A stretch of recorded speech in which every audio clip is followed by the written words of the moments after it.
இந்த வீடியோவில் நம்ம என்ன பார்க்க போகிறோம்னா பிளேன் ஆஃப் ரெக்ரெஷன் பார்க்க போகிறோம். Plane of regression.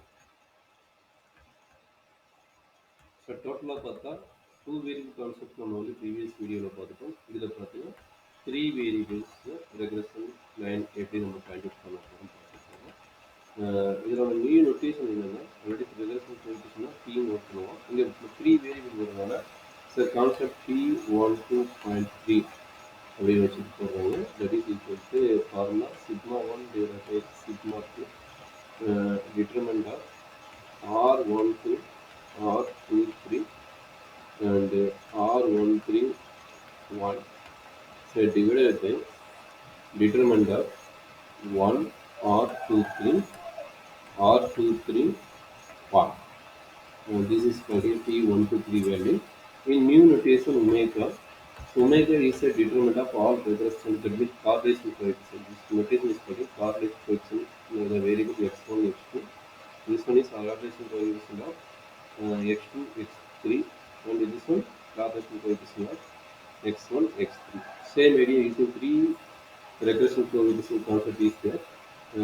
அதனால நம்ம என்ன பண்ண போறோம்னா ஒமேகாவோட value new determinant notation 1 R12 R13 R21 1 R23 R31 R32 1. The diagonal value should be the 1 and the remaining concept 1 2 1 3 2 1 2 3 3 1 3 2. இதில் பார்த்தீங்கன்னா இந்த R12 ஓட வேரியபிள் வந்து காம்பினேஷன் ஆஃப் x1, x2. அதே மாதிரி R21 ஓட வேரியபிள் பார்த்தீங்கன்னா R of x2, x1. அப்போ இதனோட ரெண்டு கார்லேஷன் கோஎஃபிஷியன்ட் எப்படி தான் இருக்குன்னா ஈக்குவலாக இருக்கும். அதே மாதிரி ஐடியா தான் R13 ஓட வேல்யூ R31 ஓட வேல்யூ R23 ஓட வேல்யூ R32 ஓட வேல்யூ. அப்போ இதனோட வேல்யூ எல்லாமே எப்படி இருக்கும் ஈக்குவலாக இருக்கும். சரிங்க. இப்போ new notation the previous formula எப்படி நோட் பண்ணுறாங்கன்னா இதனோட வேல்யூ என்னவா இருக்கலாம் அப்படின்னா that is equal to omega 12 ஆகும். இதனோட வேல்யூ ஒமேகா 11 ஆகும். இது எப்படி நம்ம ஃபைண்ட் அவுட் பண்ணுறோம்னா ஒமேகா 12 நம்ம எடுத்துக்க போகிறோம். இதனோட வேல்யூ எடுத்துக்கிறோம். அதனால் பார்த்தீங்கன்னா ஒமேகா 12 என்னது ஃபஸ்ட்டு ரோவில் செகண்ட் வேல்யூ. ஃபஸ்ட்டு ரோவில் செகண்ட் வேல்யூ காமனாக வச்சுக்கிட்டு அதனுடைய டிட்டர்மெண்ட் எடுத்துக்கிறாங்க. அப்போ இதையும் எலிமினேட் ஆயிரும். அதனால் பார்த்தீங்கன்னா இந்த வேல்யூ எலிமினேட் ஆயிரும். நம்மளுக்கு ரிமைனிங் இருக்குது R21 R23 R31 1 வருதுங்க. ஆல்ரெடி நான் சொன்னது R21ஓட வேல்யூ R12 ஆகும், R31ஓட வேல்யூ R13 இருக்குங்க. அப்போ ரெண்டு டிட்டர்மெண்ட்டும் நம்மளுக்கு வந்து ஒன்று தான். இங்கே பார்த்தீங்கன்னா 31. அப்போ இதனோட வேல்யூ என்ன R31னாலும் R13னாலும் ஒன்று தான். அதே மாதிரி R21னாலும் R12னாலும் ஒன்று தான். அதனால நம்மளுக்கு ஒமேகா 12 டிவைட் பை ஒமேகா 11. ஒமேகா 11ங்கிறது இந்த வேல்யூஸ் வச்சுட்டு ரிமைனிங் டிட்டர்மெண்ட் கண்டுபிடிக்கிறது. அப்போ இதுவும் பெட்டர். அப்போ ரிமைனிங் இருக்குது 1 R23 R32 1. அப்போ R32ங்கிறது என்ன R23ஓட வேல்யூ. அப்போ அதுதான் அதை எழுதிக்கிறாங்க.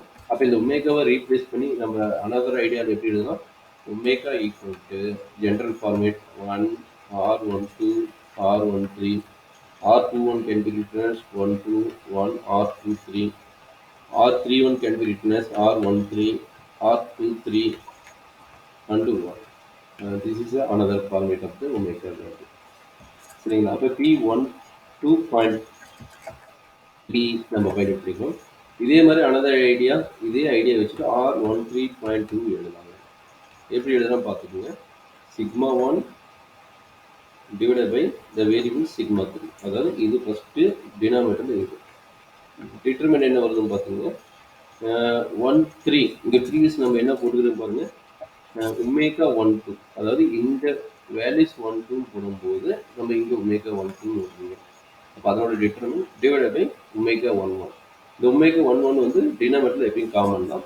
நியூமரேட்டர் வந்து சேஞ்ச் ஆகும். அப்போ இதுக்கு வந்து என்ன எழுதலாம் ஜென்ரல் ஃபார்முலா ஈஸியாக எழுதணும்னா ஒமேகா 13 டிவைடட் பை ஒமேகா 11 வருது. அப்போ அதனுடைய டிட்டர்மெண்ட் வேல்யூ மிச்சம் என்னன்னு பார்த்துக்கோங்க. ஒமேகா 13ஓட டிட்டர்மெண்ட் இதை ரவுண்ட் பண்ணிக்கிங்க. இதனுடைய டிட்டர்மெண்ட் என்ன வரும்னு செக் பண்ணால் நம்மளோட முடியும்.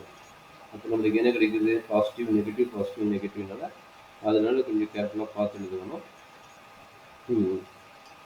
இதனுடைய டிட்டர்மெண்ட் என்ன வருதுன்னா ஒமேகா 1 3 அப்போ என்ன ஆச்சுன்னா 1 R12 and R23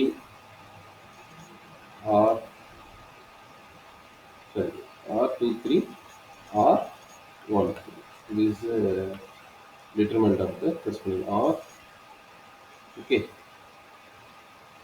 இதுவும் கேட்டாருங்க. அப்போ நமக்கு என்ன கிடைக்குது R121 R13 R23. அப்போ இது ரெண்டு ரீப்ளேஸ் பண்ணி படிக்கிறாங்க. பாசிட்டிவ் நெகட்டிவ் இருக்காங்க நமக்கு படிக்கிறாங்க.